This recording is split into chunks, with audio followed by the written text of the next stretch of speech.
ಒಂದು ಮಾತು ಇದೆಯಲ್ಲ, ಆ ಮಾತು ನಮ್ಮ ಹಿಂದೂಗಳಿಗೆ ಸಂಬಂಧಪಡುವಂತ ಮಾತು. ಇದು ತುಂಬಾ ಅರ್ಥ ಮಾಡ್ಕೋಬೇಕಾದಂತ ಒಂದು ಮಾತಿದು. ಯಾಕೆಂದ್ರೆ ಈ ಮಾತು ಏನಕ್ಕೆ ಕೇಳ್ತಾ ಇದ್ದೀನಿ ನಾನು ಅಂದ್ರೆ, ನಮ್ಮ ಹಿಂದೂ ಒಬ್ಬ ಮುಸ್ಲಿಮ್ಸ್ನ ಕೇಳ್ದ, ನಿಮ್ಗೆ ಎಷ್ಟು ಜನ ಮಕ್ಕಳು ಅಂತ. ಆಗ ಅವನು ಹೇಳ್ತಾನೆ, ಸರ್ ನಮಗೆ 6 ಜನ ಮಕ್ಕಳು. ನಿಮಗೆ ಎಷ್ಟು ಜನ ಮಕ್ಕಳು ಅಂತ ಕೇಳ್ದ. ಒಬ್ಬ ಹೇಳ್ದ, ನನ್ಗೆ 2 ಮಕ್ಕಳು. ನಿಮ್ಗೆ ಎಷ್ಟು ಜನ ಮಕ್ಕಳು? ಸರ್ ನನಗೆ ಒಬ್ಬ ಮಗ. ಸರಿ, ನಾವು 1 ಮಗು 2 ಮಗು ಸಾಕೋದಕ್ಕೆ ಯೋಚನೆ ಮಾಡ್ತಾ ಇದೀವಿ, ಏನಕ್ಕೆ ನಿಮ್ಗೆ ಇಷ್ಟು ಜನ ಮಕ್ಕಳು ಅಂತ ಕೇಳಿದಾಗ ಆ ಮುಸ್ಲಿಮ್ಸ್ ಹೇಳ್ತಾನೆ, ಸರ್ ನಿಮ್ಮಲ್ಲಿ ಮೊದ್ಲು ಹಿಂದೂಗಳಲ್ಲಿ 3 ಮಕ್ಕಳಿದ್ರು, ಅದಾದ ನಂತರ ಎಲ್ಲಿಗೆ ಬಂತು 2 ಮಕ್ಕಳು ಬಂದ್ರು, 2 ಆದ ನಂತರ ಎಲ್ಲಿಗೆ ಬಂತು 1 ಮಗುಗ್ ಬಂತು.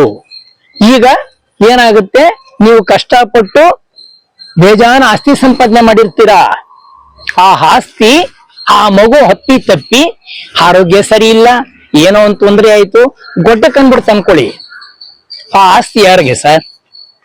ಆಸ್ತಿ ನಾಳೆ ದಿನ ಆ ಆಸ್ತಿನ ನಾವು ಅನುಭವಿಸ್ತೀವಿ. ನಿಜನ ಸುಳ್ಳ ನಿವೇದನೆ ಮಾಡಿ ಅಂತೇಳಿ ಮುಸ್ಲಿಮ್ಸ್ ಹೇಳ್ತಾನೆ. ಆದ್ರೆ ನಮ್ಮ ಹಿಂದೂಗಳಲ್ಲಿ ನಾನು ಹೇಳೋದು ಒಂದೇ, ಏನ್ ಗೊತ್ತಾ, ಮಳೆ ಊದ್ರೆ ಕೆಟ್ಟದಲ್ಲ, ಬೆಳೆ ಆದ್ರೆ ಕೆಟ್ಟದಲ್ಲ. ಮಕ್ಕಳುಗಳು ಬೇಕು, 1 ಇಟ್ಕೋಬೇಡಿ, 2 ಇಟ್ಕೋಬೇಡಿ. ನಮ್ಮ ಹಳೆಯ ಕಾಲದ ಪದ್ಧತಿಗೆ ಕಮ್ಮಿ ಅಂದ್ರು ನಿಮಗೆ 3 ಜನ ಮಕ್ಕಳು ಇರ್ಲಿ. 3 ಜನ ಮಕ್ಕಳು ಇರ್ಲಿ ಅಂದ್ರೆ ಹೇಗೆ ಅಂದ್ರೆ, ನಾನು ಹೇಳೋ ಮಾತು ಏನಕ್ಕೆ ಅಂದ್ರೆ, ಏನೋ ಒಬ್ಬನಿಗೆ ಆರೋಗ್ಯ ಸರಿ ಇಲ್ಲ, ಮತ್ತೊಬ್ಬ ಏನೋ ತೀರ್ಕೊಂಡ್ಬಿಟ್ಟ, ಇನ್ನಿಬ್ರು ಇರ್ತಾರೆ. ಇನ್ನೊಬ್ಬ ನಿಮ್ಗೆ ಸರಿ ನೋಡ್ಕೊಳಲ್ಲ, ಇನ್ನೊಬ್ಬನಾದ್ರೂ ಸರಿ ನೋಡ್ಕೊತಾನೆ. ಬೇಡ, ಅವನಿಗೆ ವಿದ್ಯಾಭ್ಯಾಸ ಕೊಡಿ. ಆ ವಿದ್ಯಾಭ್ಯಾಸ ಕೊಟ್ರೆ ಅದೇ ಆಸ್ತಿ.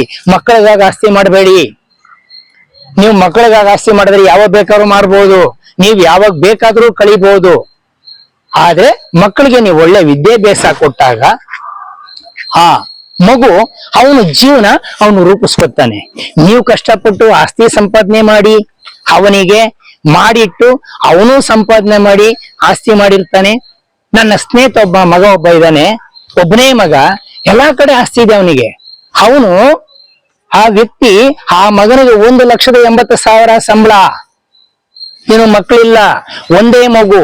ಆದ್ರೆ ಲೆಕ್ಕ ಹಾಕೊಳ್ಳಿ, ಅವನು ಸಂಪಾದನೆ ಮಾಡೋ ಆಸ್ತಿನೇ ಸಾಕಾಗಿದೆ, ಇವರು ಸಂಪಾದನೆ ಮಾಡಿ ಇಡ್ತಾ ಇದ್ದಾರೆ.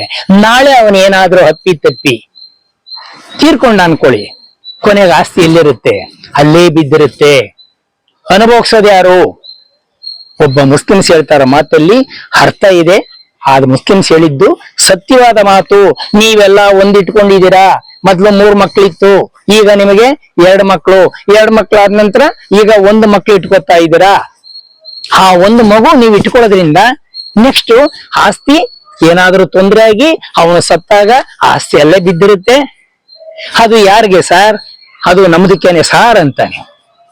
ನೋಡಿದ್ರ ಅವ್ನು ಹೇಳ್ತಾರೋ ಮಾತಲ್ಲಿ ಎಷ್ಟು ಅರ್ಥ ಇದೆ. ದಯವಿಟ್ಟು ಇದನ್ನ ಅರ್ಥ ಮಾಡ್ಕೊಳ್ಳಿ. ಪ್ರತಿ ಒಬ್ಬರಿಗೂ ಈ ಒಂದನ್ನ ವಿಡಿಯೋನ ಕಳಿಸಿ. ಬೇಡ, ನಮ್ಮ ಹಿಂದೂಗಳಲ್ಲಿ 1 ಮಗು ಇಟ್ಟುಕೊಳ್ಳೋದು ಖಂಡಿತ ಬೇಡ. ಕಮ್ಮಿ ಅಂದ್ರೂ 1 ಮನೆಯಲ್ಲಿ 3 ಜನ ಮಕ್ಕಳಿರ್ಲಿ. ದೇವರು ಹುಟ್ಟಿಸ್ತವನು ಹೇಳ್ತಾರೆ ಅನ್ನನೇ ಕೊಡೋದು, ಅದನ್ನ ಹುಲ್ ಕೊಡಲ್ಲ, ಹುಲ್ಲನ್ನ ಮೇಯಿಸಲ್ಲ.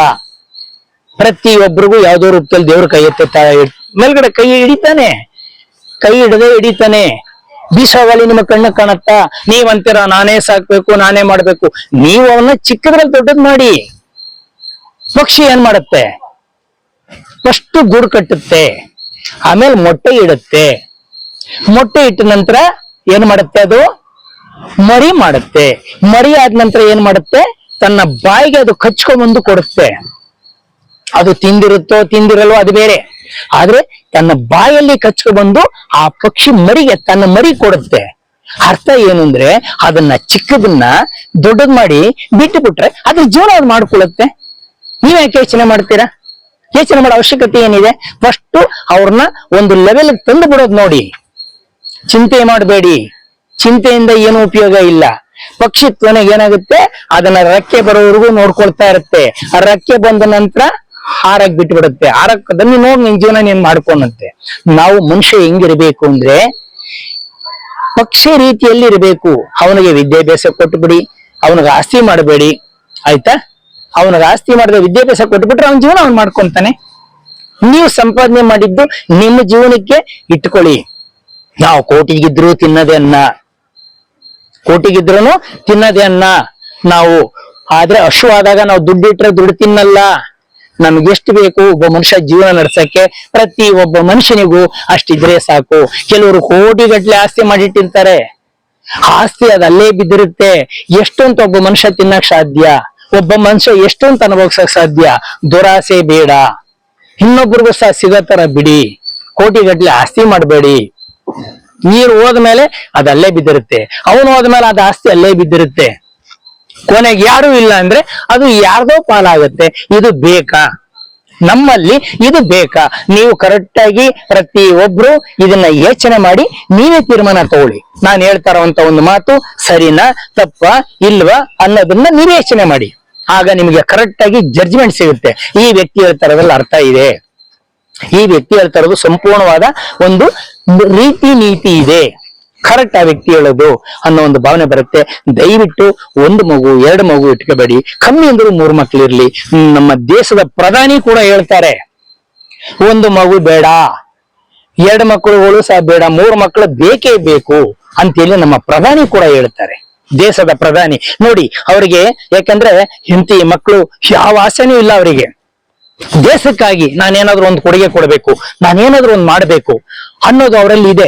ನಾಳೆ ದಿನ ಅವ್ರಿಲ್ಲ ಅಂದ್ರೂ ಕೂಡ ಕೊನೆಯವರೆಗೂ ಸೂರ್ಯ ಚಂದ್ರ ಇರೋವರೆಗೂ ಮೋದಿಯವರ ಹೆಸರಿರುತ್ತೆ. ಆ ವ್ಯಕ್ತಿ ಬರುವಂತ ಸಂಬಳ ಸಾಕು. ಇಲ್ಲಿ ಕೆಲವರು ಇದ್ದಾರೆ ಆಸ್ತಿ ಮೇಲೆ ಆಸ್ತಿ, ಆಸ್ತಿ ಮೇಲೆ ಆಸ್ತಿ ಕೋಟಿಗಟ್ಲೆ ಮಾಡಿಡ್ತಾರೆ. ಯಾರಿಗದು? ಇನ್ನೊಬ್ಬನು ಕೊಡಿ, ಇನ್ನೊಬ್ಬರಿಗೆ ಹಂಚಿ.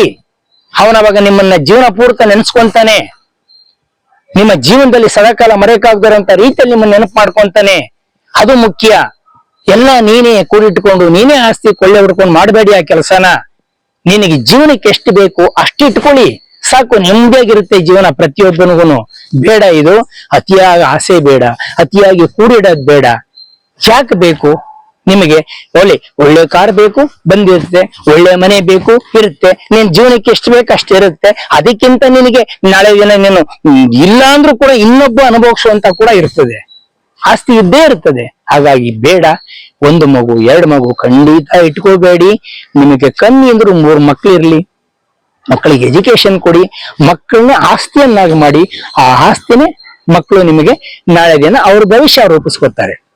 ಇನ್ ಕೆಲವರು ಇದ್ದಾರೆ, ಒಬ್ಬನೇ ಮಗ, ಇಲ್ಲೂ ಆಸ್ತಿ, ಅಮೆರಿಕದಲ್ಲೂ ಆಸ್ತಿ ಮಾಡಿರ್ತಾನೆ. ಅವನ್ ನಾಳೆ ದಿನ ತಾಯಿ ತಂದೆ ತೀರ್ಕೊಂಡಿದ್ದಾರೆ ಅಂತೇಳಿ ಅವನಿಗೆ ಫೋನ್ ಮಾಡಿದ್ರೆ ಅವನ್ ಹೇಳ್ತಾನೆ ನನಗೆ ಯಾರೋ ಗೊತ್ತೇ ಇಲ್ಲ ಅಂತಾನೆ. ಅದು ತಪ್ಪು ಯಾರ್ದು? ತಂದೆ ತಾಯಿದು ತಪ್ಪು. ಅವನ್ನ ಎಲ್ಲೋ ತಗೊಂಡೋಗ್ ಬಿಟ್ಬಿಟ್ಟು, ಅವನ್ನ ಎಲ್ಲೋ ಓದಿಸಿ, ಅವನಲ್ಲೂ ಆಸ್ತಿ ಮಾಡಕ್ ಬಿಟ್ಬಿಟ್ಟು, ಅವನಲ್ಲೂ ಎಂಜಾಯ್ ಮಾಡಕ್ ಬಿಟ್ಬಿಟ್ಟು ನೀವಿಲ್ಲಿ ಕೊರಗ್ತಾ ಇರ್ತೀರಾ. ಇದು ನಿಮಗೆ ಬೇಕಾ? ಇದು ಬೇಕಾ? ನೀವೇ ತೀರ್ಮಾನ ಮಾಡಿ. ಹಾಗಾಗಿ ಮಕ್ಕಳು ಪಕ್ಕದಲ್ಲಿರ್ಲಿ, ಮಕ್ಕಳನ್ನ ಅವ್ರಿಗೆ ಎಷ್ಟು ಬೇಕು ಅಷ್ಟು ವಿದ್ಯಾಭ್ಯಾಸ ಕೊಟ್ಟು ನಿಮ್ಮ ಜೀವನಕ್ಕೆ ಎಷ್ಟು ಬೇಕು ನೀವು ಕೂಡಿಟ್ಕೊಂಡು ಜೀವನ ಮಾಡಿ. ಅವನ ಜೀವನ ಚೆನ್ನಾಗಿರ್ತದೆ. ಮಕ್ಕಳಿಗಾಗಿ ಆಸ್ತಿ ಜಾಸ್ತಿ ಮಾಡಿ ಇಡಬೇಡಿ. ಮಾಡಿಟ್ಟಾಗ ನಾಳೆ ದಿನ ನೀವೇ ಕೊರಗ್ತೀರಾ. ಇದು ನಿಜ ಜೀವನದ ಕತೆ. ಒಂದ್ ಮಾತು ಹೇಳ್ತೀನಿ. ಮಗ ಅಮೆರಿಕಾದಲ್ಲಿದ್ದಾನೆ, ತಾಯಿ ತೀರ್ಕೊಂಡ್ರು, ತಂದೆ ಫೋನ್ ಮಾಡಿದ್ರು ನಿಮ್ ತಾಯಿ ತೀರ್ಕೊಂಡಿದ್ದಾರೆ ಅಂತ. ಅವನ್ ಹೇಳ್ತಾ ಇದ್ದಾನೆ ನಾನ್ ಬರಕ್ ಆಗಲ್ಲ, ಅವ್ರನ್ನ ಮಣ್ಣು ಮಾಡ್ಬಿಡಿ. ಮಗ ಹೇಳೋ ಮಾತಿದು, ತಾಯಿನ ಮಣ್ಣು ಮಾಡ್ಬಿಡಿ. ಆದ್ರೆ ತಾಯಿ ಯಾವ ಋಣ ಬೇಕಾದ್ರೂ ತೀರಿಸ್ಬೋದು. ಒಂದು ತಿಳ್ಕೊಳ್ಳಿ, ನೀವು ಜೀವನದಲ್ಲಿ ಯಾವ ಋಣ ಬೇಕಾದ್ರೂ ತೀರಿಸ್ಬೋದು, ಆದ್ರೆ ತಾಯಿ ಋಣ ತೀರ್ಸಕ್ಕಾಗಲ್ಲ. ತಂದೆ ಋಣ ಕೂಡ ತೀರಿಸ್ಬಿಡ್ತೀರಾ ನೀವು, ತಾಯಿ ಋಣ ತೀರ್ಸಕ್ಕಾಗಲ್ಲ. ಅಷ್ಟು ಬಹಳ ದೊಡ್ಡ ಮಹತ್ವದ್ದು, ಬಹಳ ದೊಡ್ಡ ವಿಷಯ ಇದು ತಾಯಿ ಋಣ. ತಾಯಿ ಅವಳು ತಿಂದೇ ಇರ್ಲಿ, ನನ್ನ ಮಗ ನನ್ನ ಮಗ ನನ್ನ ಮಗ ಅಂತೇಳಿ ಆ ತಾಯಿ 9 ತಿಂಗಳು ಆ ಹೊಟ್ಟೆಲ್ಲಿ ಇಟ್ಕೊಂಡು ಅವನ್ನ ಬಹಳ ಕಷ್ಟದಿಂದ ನೋಡ್ಕೊಂಡು ಮುತುವರ್ಜಿಯಿಂದ, ಮತ್ತೆ ಅವನು ಹುಟ್ಟಿದ ನಂತರ ಮತ್ತೆ ಮುತುವರ್ಜಿಯಿಂದ ಸಾಕಿ ಆ ಬೆಳೆಸಿ ಅವಳ ತಾಯಿ ನಮ್ಮ ನೋಡಿರ್ತಾಳಲ್ಲ, ಅದು ದೊಡ್ಡ ಕತೆ ಇದೆ. ಆ ತಾಯಿ ಬಗ್ಗೆ ಚರಿತ್ರೆ ಹೇಳದ್ ಬೇಡ. ಇವತ್ತಿಗೆ ಈ ಒಂದು ಕತೆ ಸಾಕು. ನಾನು ಹೇಳ್ತಾ ಇರೋಂತ ಒಂದು ಕತೆ ಇವತ್ತಿಗೆ ಸಾಕು. ಯಾವುದೇ ಕಾರಣಕ್ಕೂ ಅರ್ಥ ಮಾಡ್ಕೊಳ್ಳಿ. ಮಕ್ಕಳನ್ನ ಆಸ್ತಿಯಾಗಿ ಮಾಡಿ, ಆಸ್ತಿ ಮಾಡಿಡಬೇಡಿ. ಅವನ್ ಜೀವನ ಅವನ್ ರೂಪಿಸ್ಕೊಳಕ್ ಬಿಟ್ಬಿಡಿ. ಆಗಿನ ಕಾಲದಲ್ಲ 5 ಜನ 6 ಜನ ಸಾಕ್ತಾ ಇದ್ರು, 12 ಜನ ಸಾಕ್ತಾ ಇದ್ರು. ಹೇಗ್ ಸಾಕ್ತಾ ಇದ್ರು? ಆಗ ಇನ್ನೂ ಕಷ್ಟ ಇತ್ತು. ಅವಾಗೆಲ್ಲ ಮನುಷ್ಯರಾಗಿರ್ಲಿಲ್ವಾ? ಅವರೆಲ್ಲ ಬೆಳಿಲಿಲ್ವಾ? ಬೆಳೆದ್ರು ತಾನೆ, ಅವರೆಲ್ಲ ಬುದ್ಧಿವಂತರಾದ್ರು ತಾನೆ. ಇವತ್ತು ಒಳ್ಳೆ ಎಜುಕೇಶನ್ ಕಲ್ತಿರೋನು ಕೂಡ ಎಷ್ಟೋ ಜನ ಇವತ್ತು ಪಾಪ ಹೋಟ್ಲಲ್ಲಿ ಕೆಲಸ ಮಾಡ್ತಾ ಇದ್ದಾರೆ. ಏನೂ ಕಲಿದಿರೋನು ಇವತ್ತು ನೆಮ್ಮದಿಯಾಗಿ ಜೀವನ ಮಾಡ್ತಾ ಇದ್ದಾನೆ, ಮಕ್ಕಳನ್ನ ಓದಿಸ್ತಾ ಇದ್ದಾನೆ, ಮಕ್ಕಳಿಗೆ ಏನ್ ಬೇಕೋ ನೋಡ್ಕೊಂತಾ ಇದ್ದಾನೆ.